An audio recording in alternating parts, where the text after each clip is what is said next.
Welcome to Bards and Barrels, the podcast for Dungeons & Dragons players new and old. I'm Ross Druce, and I'm joined by my friends and co-hosts Brett Miller and Phil Boone. We'll be exploring the world of Dungeons & Dragons in each episode, sharing our experiences, offering tips and advice for those who play and run this classic game. So whether you're a new player just starting out or a seasoned veteran looking to get a new perspective on things, Bards and Barrels has something for everyone. So sit back, grab a drink, and join us as we roll for initiative and embark on an epic adventure. Heyo, there's the opening crack. It's time for another episode of Bards and Barrels. How we doing, guys? That was a lot better crack than a couple weeks ago. You know, you can take your judgment and you can shove it. He finally figured his stuff out. It's a real beer, okay? We're so proud of you, Phil. Well done. We're great. Maybe it was the angle. It was the angle of the mic. Oh, That's okay. what it was. Ah, yes. Okay, we figured it out. What are we doing tonight? I don't know. I don't know. That's a great question. Oh, man. Everybody's just sitting there going, okay, get to it, guys. Let's Come go. on, we saw the episode title. All right, so tonight we are hopping into our first class review of Season 2, where we're going to talk about the fighter. Let's just get right to it, guys. What are your first thoughts and impressions of the fighter? This is a fun one. I mean, if you've seen any action movie, you're good to go. My first impression is I thought that I knew what a fighter was, and then I studied a fighter a little bit more and realized that there are so many different ways that you actually can play this character than just kind of your stereotype. I would agree with that 100%. I have been shortchanging them for years, probably since I've been playing, because I've had people tell me, like, a fighter's a fighter. Go do something fun. Like, if you want to fight, be a barbarian, because a barbarian can do cool things. Like, it can do the rage and everything else. But then, like you, Phil, like you get into reading about this, and you're like, dang, they are pretty versatile. They can attack lots. They're your prototypical tank in a lot of ways. It's great. If you like rolling dice, this is the class. That's why I use D&D Beyond. It's fine. It rolls the dice for me. It's great. Until D&D Beyond sticks it to you. And the D&D, the digital dice go into dice jail. Oh, yeah. Yeah, Phil would know all about that. Anyway, let's go get into pros and cons. Pros first, guys. What do you like about the fighter? So one of my biggest pros, I think, for the fighter in general is the high action economy. Like, when you get action surge early on, level 2, you start getting to take additional actions. You can do some healing stuff. Like, you can do so many things as a fighter. And one that kind of connects onto that, which is kind of a pro and kind of a con, is there's mostly fighting involved with a fighter, obviously, but like Makes you sense. kind of leave the rest of the game to the side a little bit, depending on how you build your character. To echo what Brett is saying as well, I did list that one kind of in my con side. You're not much of a support character. Like, you're kind of one-dimensional yeah. in a lot of builds. Yeah, sure. I mean, I think that's what it boils down to, is you would be the tank. Like, you're going to be up there in the front fighting, throwing the punches. You're not going to be sitting back like, let's say, a cleric and doing buffs and things like that. You're not going to be a ranged character, although there are options to do that. There are also options to cast spells, though, because there are archetypes that help do that. Social encounters, you're not great at necessarily. No, and I would say that is a definite con, seeing as Brett, you and I both know this. Like, we tend to like high charisma characters. This is not a high charisma character. We'll see later when I talk about my character. I actually use my race to buff some of those stats so they weren't so bad, so I don't completely suck at social interaction. So that's a definite con for me too. I would agree with that. Yeah, that's nowhere on my con list. But you know what was on my con list? Shoot, big surprise. They're normally not very stealthy. For whatever reason, that one's important to me. So I mean, being proficient in all armor kind of pretty much lays out that you're not going to be stealthy at something. I don't know. We'll look and see a ooh, possible did you find a stealth option. loophole? Yeah. Ooh, okay, I like that. We'll just cast Pass Without Trace on you, and you'll be like that meme with the tank with the branches and stuff on it. It's fine. You're okay. Other pros, so heavy damage, right? Either melee or ranged. And even if you take the magic route, right? A lot of your magic in this particular archetype we'll talk about later is battle magic. So you are doing damage in comparison to some of those other we've talked about. Overall, I think the class features are relatively easy to learn. I don't know what you guys thought. It's a lot of the basic rules that you just have to learn how to handle combat, and that's kind of your biggest thing you have to learn. One other pro I think that is handy is you're proficient in all weapons. Mm-hmm.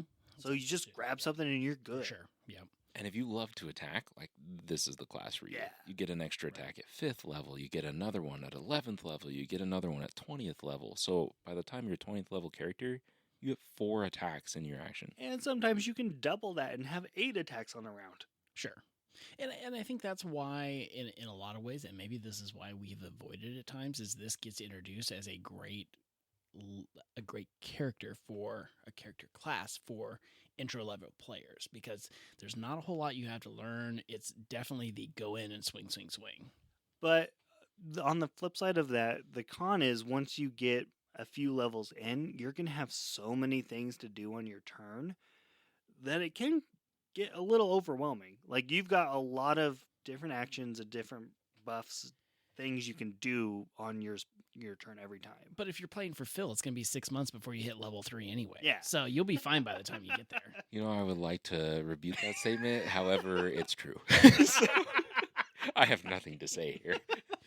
All right, so let's talk about where the fighter shows up in pop culture, Brett. Everywhere. I mean, any action movie, you pretty much have a fighter involved. I mean, if you go to comic book characters, you've got obviously Captain America, Wonder Woman, Hawkeye. Any other big ones from just comic book ones? Oh, I mean, those are some of the big ones. I have one that's non-comic book. Oh, okay. What else? John McClane from Die Hard. Oh, yeah. Tell me he is not a fighter. All right. That's good. I like it. But then, like, Mulan would be probably a fighter. Sure. Yeah, samurai. I mean, you've got to touch on Lord of the Rings. You've got Boromir, and if you call back to the Ranger episode, Legolas is a fighter. Ooh, shots fired. No comment. But other ones that I had written down: Xena, warrior princess, another fighter. Sure. And a newer one, Maverick from Top Gun. Could be considered a modern day fighter using the fighter jet, but I mean, okay, didn't think about that until now. But that's his weapon, kind of a run and gun. That's fair. There's an Chaotic. archetype that has like a mount, sort of like Yeah. a cavalier, but instead of a Okay. horse, he uses a fighter jet. It's fine. It fits. I feel like that's a bit of a stretch, but Yeah, I'll hop that on one's board my with you. biggest That's stretch. fine. That's fine. I mean, like, I don't just see Tom Cruise popping out and punching somebody in the face. Like, if he's not in his fighter jet, is he doing much? In the bar, I could see him. Yeah, but he's got to be loaded up just like we are. I mean, we could all be fighters if that's the case. But there are just so many examples of fighters in pop culture. What else do you guys have? I just love my John McClane one. I think Die Hard. Like, Yes, that is he a can good pick one. up anything and yippee-ki-yay, mother truckers. What's the main character of Fight Club? What's his name? We don't talk about Fight Club. Exactly. Moving to the quick build. Quick build for this character out of the basic rules. So this one, honestly, out of a lot of the quick builds, kind of goes in multiple directions because it truthfully depends on what sort of a fighter you're going to build. So if you're building your stereotypical Captain America style fighter, strength, right? You want to attack with melee weapons. Strength's got to be your number one. Typically, if you're going for that type of a build, Constitution is going to be your second. So you can have a high armor class. You want to be a little tanky. You're going to want to be able to stand in there and take hits as you dish them out. If you're headed for the archery side of the fighter, you want to be more of a ranged fighter or even use some of those finesse weapons. Dex is more important than strength. Constitution should still be your second unless you want to dabble in the magic. If you're looking towards an Eldritch Knight archetype, which grants you some of that magic, Intelligence is where you would want to dump that instead of in Constitution. I would say I love this quick build for all those reasons. Like when you look back and we talked about the Barbarian or the Cleric or something like that, it literally laid out, this is the character you should build. And so like if you're 100% new, this is the very first character you ever built, sometimes that's very appealing to you because I don't have to think about it. It's telling me what I should do, right? But it's like if I come into this and I want flexibility and I want to be able to create my character, This is great because it at least helps guide you through that, because it says choose this or this because of this. Yes. What do you want to be, and then choose this accordingly, which I love that about this quick. Like, that's your first big fork in the road. Are you going to go into the combat directly and get into the fray, or are you going to shoot from the outside or dodge in and out? Mm-hmm. And I think the great thing is like when you read through the actual language for the quick build, it's easy enough to understand that even that first time player can get it, because it's exactly what you're talking about. Are you going to be a ranged, or are you going to be melee right up front? Like, it's very easy. So it's like you can make those decisions pretty quick, which keeps it fairly simple. And then this is what you do if that's what you want to do, which is excellent. Well, everybody's looking at me, so I suppose that means I need to say something. I'm not sure that this is going the right direction or not, but one of the things I was thinking of, and it's kind of a throwback to what we were talking about earlier, that I don't remember which one of you guys mentioned, but the fighter being one of those stereotypical characters that you could pick up and just run right from the beginning. It is one of the characters that's typically put into like the introductory campaigns. Like Right. there are some pre-generated character sheets. A fighter is one of them, and I do think that it makes sense for that to be. Now, why a wizard is one of those four typically, I don't know. But a fighter to me makes sense in that arena. But let's talk about like what does a first level fighter look like? Like, what are your proficiencies? What do you get? Like I mentioned before, you've got proficiency with all weapons. So pretty much anything you can pick up and use. And you also have proficiency in all armor too. So you can go the more ranged route and do like a studded armor, or you can go straight to heavy armor if you have that available to you and really boost up your armor class. I think that is going back to make this being easy for first time players. Being proficient in everything means you don't have to try to figure out what to choose. Choose anything. True. It's going to be okay for this character to use. Yeah, you're not limited on a specific list. Exactly, which is excellent. I love that about this. And I think next to the barbarian too, that your fighter is one that has like some of the highest HP at first level, right? Because you're using D10 as your hit dice. It's going to be 10 plus your Constitution modifier. If you followed the quick build, your Constitution's probably one of your higher scores. So it's a good way to kind of build kind of a beefy or stocky character up front as well. And then at first level, you also get to pick your fighting style. So immediately out the bat, you can pick from like archery or from great weapon fighting. Great weapon fighting. Thank you. Specific ways of your character is going to use those specific weapons that you're going to be using and how they're going to be using them. Right, and I do think it's important to talk about that, because you mentioned two of them. You mentioned archery and great weapon fighting, but there's also a few other ones. There's defense, which gives you the +1 bonus to your AC. The dueling one, which when you're wielding a melee weapon in one hand and no other weapons, you get a +2 bonus to your damage. There's protection, which is when a character, when a creature you see attacks a target other than you that's within 5 feet, you can use your reaction to impose disadvantage on that throw, which would be super handy. And then there's the 2 weapon fighting. So if you're using 2 light weapons, you essentially get 2 attacks with that. One is your attack and one is your bonus attack. It's a great way to develop a little bit of your specific fighter early on without having to wait till some of those later levels before you start unlocking some of the uniqueness of your character. Right. I think it continues with the common theme that we've seen so far, is like, if you're developing a specific style for your character, they're giving you the options to do so, which doesn't happen with a lot of other classes. Yeah, a lot of times you don't get those key decisions until level 3, level 5, later on. And I think it's good too to have it up front here, especially. Let's say you've got 3 characters that want to play a fighter. You honestly at first level could already have 3 extremely different fighter characters just based on fighting style alone. And that makes the campaign way more fun straight off the bat. Absolutely. And one of the things I think that's impressive that you get as a fighter in your first level is the second wind. It's a bonus action, and on your turn, you can regain some hit points. And it's 1d10 plus your fighter level. As a first level character, that's huge. That could fully restock you. Yeah, HP. you only get to use it Totally, once per short or long rest. So you only have to hit a short rest to get it back. So Right. boom, use it. Right. First level. Like, that's crazy. Totally. And I think the other thing that's really cool about this, well, it's actually at 3rd level, you gain your martial archetype, which the basic ones are the champion, the battle master, and the Eldritch Knight. But I'm going to toss this over to Phil. We'll talk about those 3 and then get into some of the expanded ones as well. Yeah, so your fighting style is your first choice, right? And it is an important choice. You at some of these can pick a second one of those. Your martial archetype, that's your big decision, right? It truthfully defines what type of a character you're going to play. So if you're sticking with the basic rules, you only get one choice in there. And to be honest, it's one of my favorites. So don't feel like you're getting slighted there. It's the champion. So this focuses on development of your raw physical power honed into deadly perfection. You get to improve your crit. So on your weapon attacks at 3rd level, you score a crit on a 19 or a 20. So that 19 works out in your favor here. At 7th level, you become a remarkable athlete. You get to start adding half your proficiency bonus to any of your strength, dex, constitution checks, if you're not already adding your proficiency bonus to those. You also can make a running long jump. Not sure how often that comes into effect, but I know in Storm King's Thunder, there's a specific scene that it happens that you could use that. So if you're playing that campaign, that could come into play there. At 10th level with the champion, you get to pick another fighting style.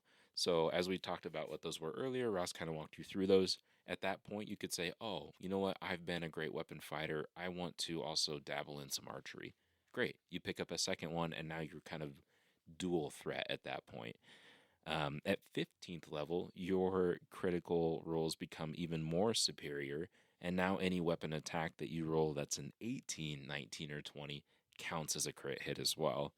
And then at 18th level, at the start of each of your turns, you regain 5 HP plus whatever your constitution modifier is if you're below half of your HP. Now, not when you're at 0, and it doesn't work that way. If you're unconscious, it's not going to help you out. But every single turn that you're below half of your health, you regain 5 plus your con modifier. And that's pretty big. Now, outside of that, if you jump into the player's handbook, if you got a copy of that, you've got 2 choices there. You got the Battle Master or the Eldritch Knight. The Eldritch Knight is your magical version here of playing this character. So you gain spell casting at 3rd level. It's based on the wizard list, and intelligence is your modifier. Cool parts of the Eldritch Knight as well. You have a weapon bond. It's kind of this ritual you perform to bond with your weapon. Once you're bonded to it, you cannot be disarmed from it unless you're incapacitated. If it's on the same plane of existence as you, similar to like Molinor, you can summon it as a bonus action on your turn. You can have up to 2 bonded weapons. You can only summon 1 at a time with your bonus action, but I think that's probably one of the coolest parts of it. On the flip side of that is the Battle Master. This one focuses on technique, is what I would call it. So you gain 4 superiority dice at the 3rd level here. They're d8s when you start, and what they allow you to do is cast maneuvers. So maneuvers are just different things you can do with your strikes that are typically going to enhance your attack in some way. You start gaining more dice the higher in levels you get. The dice get bigger, so you get to D10s, you get to D12s as you kind of grow as a character as well. But just an example of some of those maneuvers are like a disarming attack, so you could actually make the opponent drop their weapon, and then typically you would do additional damage as well. You can parry, riposte, there's a trip attack, a goading attack to try to draw things away from your fellow characters. So those are your player handbook options. And then if you expand kind of beyond that to other sources, there are, I think, 7 that I know of other options out there. And high level, so you've got the Arcane Archer, which comes from Xanathar's Guide to Everything. This one weaves magic into archery attacks to produce supernatural effects. Super cool. Kind of reminded me of Hawkeye with magic arrows. That's what I see this one as. There is a Cavalier, also in Xanathar's Guide to Everything. Good for mounted combat, and actually, as far as most of your fighter builds goes, this one has some pretty awesome support features if you're looking to try to be able to help support the party. The Samurai, also from Xanathar's Guide to Everything. To me, this feels like a build for someone who loves charisma, as I read through this. So this would be a Ross or a Brett style character. Thank you for that. Coolest thing, in my opinion, on this one is that you can actually grant yourself advantage on weapon attacks, which is a pretty huge buff. Tasha's Cauldron of Everything has 2 different options. You've got the Psi Warrior. So this is a fighter who augments their physical might with Psi-infused weapon strikes, telekinetic lashes, and then barriers of mental force. It's got some pretty cool features as well, looking through that one. The other one in that book as well is the Rune Knight. So this one's kind of based in giant lore as well, but you can enhance your gear with runes. You do some extra damage on your attacks. You can protect your allies, and eventually you can actually increase your size up to the size of huge, which I thought was pretty unique as far as that option goes. Sword Coast Adventures Guide has one called a Purple Dragon Knight. If you're not playing in a very specific campaign, that one's sometimes called a Banneret. It's basically a warlord. That's kind of the trope that you get out there. There's not a ton of benefits that I found with that one, realistically. And lastly on the list is the Echo Knight, which comes from the Explorer's Guide to Wildemount, which is a critical role book. In this one, you create an echo of yourself, and kind of as you grow as a character, you power up that echo, and that one's pretty cool as well. So a lot of it is tied to battlefield control and controlling the enemy that you're going up against and how you want to do that. Yeah, there a lot of them out there are good for building a battle strategy. If you're a strategist, that's something that you love to do. I think you have a lot of different options of how to approach that. Yeah, like I think it was Battle Master, you can kick somebody down and then have advantage for the rest of your attacks on it. So it's just like those different archetypes set you up for really customized encounters that you're going to be going up against. Absolutely. I think if anything else, what we're seeing is the stereotypical fighter is not the case at all. Like, it's so personalized, and you can be so specific with how you want to play with this character. It's actually pretty impressive for the most part. So now we're going to dive into something that we started several, I guess, class reviews ago, but we each created a fighter. So Brett, why don't you kick us off with your fighter? So I am going to kick off with Uric Gould. He is a Lightfoot Halfling fighter. Not what you normally would think of when you're thinking of fighter with a halfling. He's cute. Yeah, a little tiny guy. But I wanted to challenge myself a little bit. So on our Ranger episode, I also did a Lightfoot Halfling, but a Ranger. And then I wanted to build another one as a fighter and compare them. So Nice. they are both archery based. Ooh. And seeing what is the differences between the two types of characters. So Uric is a crossbow wielding, a longbow wielding distance shooter. So can run around, sneak pretty heavily. So that's what we were talking about earlier, Phil, with stealth. He's got a +6 to stealth straight off the bat. Does that at come level 1? mainly from your race? Is that where some of that comes from? Like the halfling nimbleness type of thing? So the stealth comes from picking up the urchin background, Ooh. which is one of the expansions, but it is based on Uric was abandoned as a child and had to grow up on the streets of I'm not sure what town. You can, if you take this character and run with it, you can pick. But as part of that, learn to live on the streets and picked up some stealthiness along the way, being able to steal to survive, and then picking up on the kind of the backstory of this character. As he was growing up, he had to hunt for his own food. So he would go off, kind of like Katniss Everdeen, into the woods and hunt his own food to be able to survive. Nice. But as for stats, originally when I rolled so poorly I had to re-roll. My highest roll was an 11, so I'm like, no, that is too bad. So I re-rolled and was much happier. My lowest was a 13 on the re-roll. So 15 strength, 18 dex. So I went heavy on the dex because I'm focusing on range. And then constitution coming in at a 16. And then the rest are at 13 and 14. Nice. Damn. So very powerful even at level 1. Sweet. Ross, what did you bring out to us for today? So I built a female half-orc, and her name is Renzata. She, just to get into some of the things you can pick for a fighter really quick, she took the defense fighting style, which paired with her chainmail armor she has, plus she has a shield. She's coming into first class with an AC of 19 already. Ooh. So she's going to be very hard to hit. So she's going to be right up there slamming as many people as she possibly can, just because it's going to be so hard to hit her. I did take the soldier background, and I'll get into that a little bit when I share my backstory with this. But as far as stats go, we rolled pretty decent for the most part. We rolled above a 12 for strength, dex, constitution, and intelligence. We have an 18 for strength, so we got the +4 in there, which is really nice. Dex, we got a +2. Constitution, we have a +2, and then intelligence, we have a +1. But wisdom and charisma, which, as we all know, I love charisma players, charisma PCs, I should say, and this poor lady has a -1. But what I did do, because of some of her racial features, I was able to buff things like persuasion. She naturally, because she's a half-orc, has the intimidation, so she intimidates pretty easily. So I did buff that persuasion, and then some of her like perception and stuff like that, just so it wasn't super bad, because you do tend to use a lot of those things. Half-orc is a very powerful race to pick for a fighter. Totally, and I think that was one of the things that was appealing to me because of that, and it also made it easy for me to write a background for her. So let me share the background with you guys, just because I think it's a fun role playing thing in here. So it says, what I wrote was, as a young girl, Ren was always an outcast. She's been called a freak far too often to even care anymore.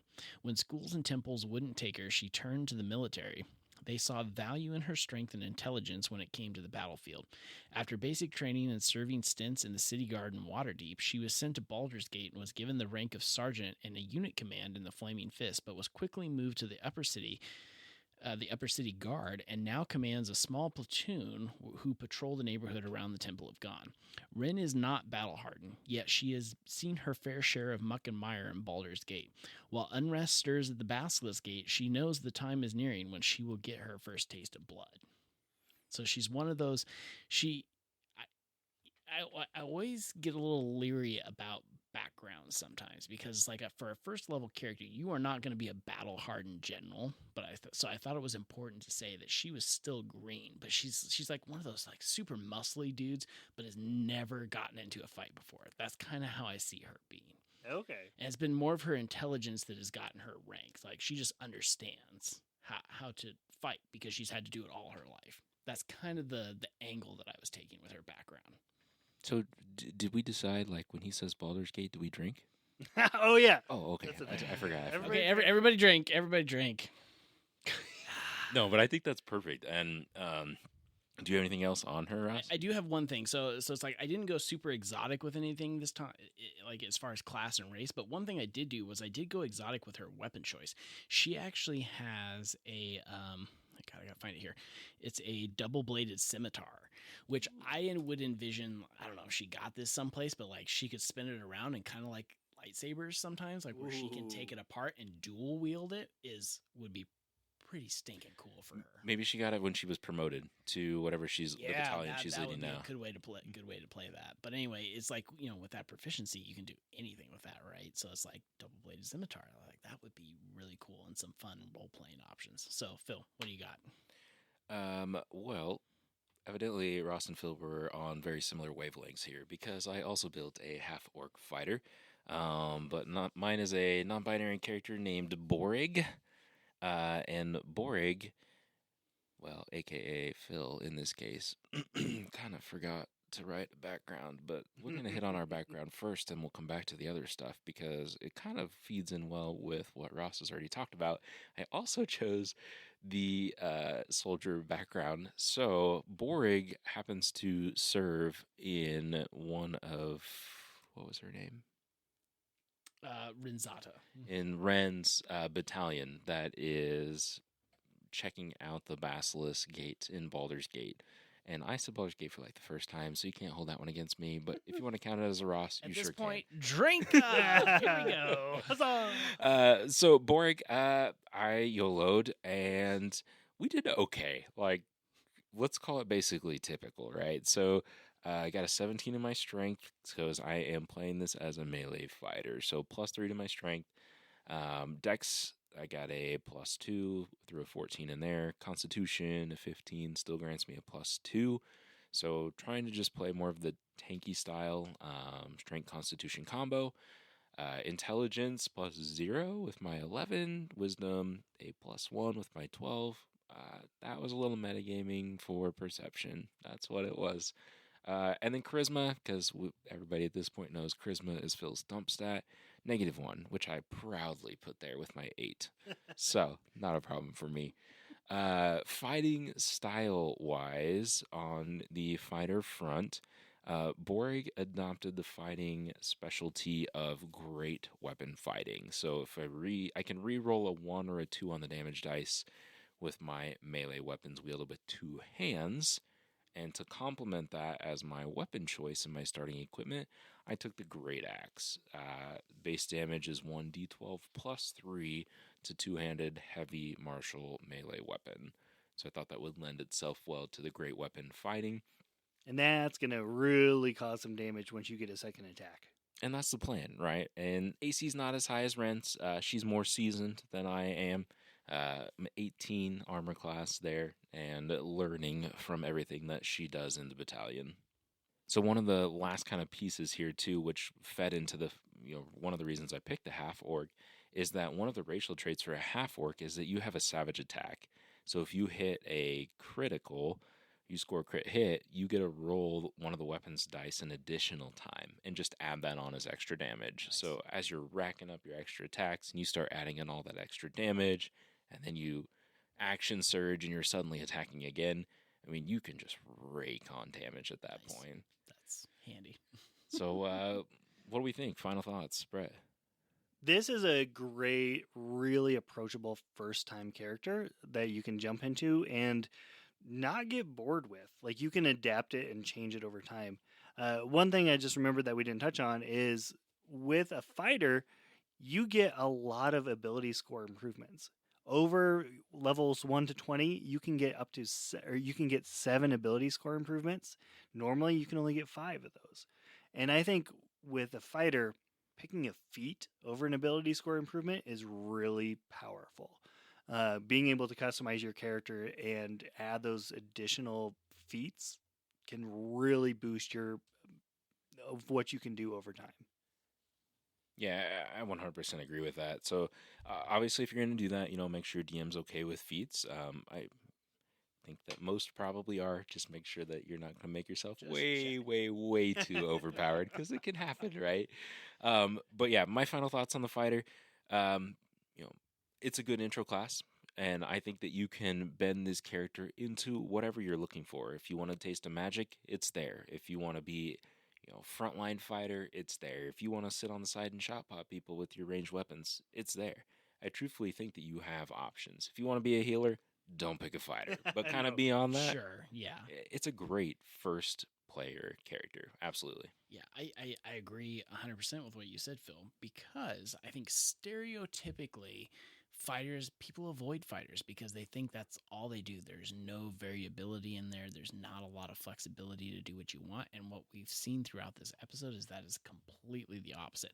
And actually, I would highly lean toward first-time players playing fighters because it allows you to do exactly what you said. You can get a taste of all of these other things, which allows you to try those things out. And then when you go to build your next character, if you want more magic, then you can go toward those spellcasting classes. If you want more range, you can then go to the rangers and things like that if that's what you want to do, or some spellcasting classes. So I think it's just a great thing that is the complete opposite of what the stereotypes out there are.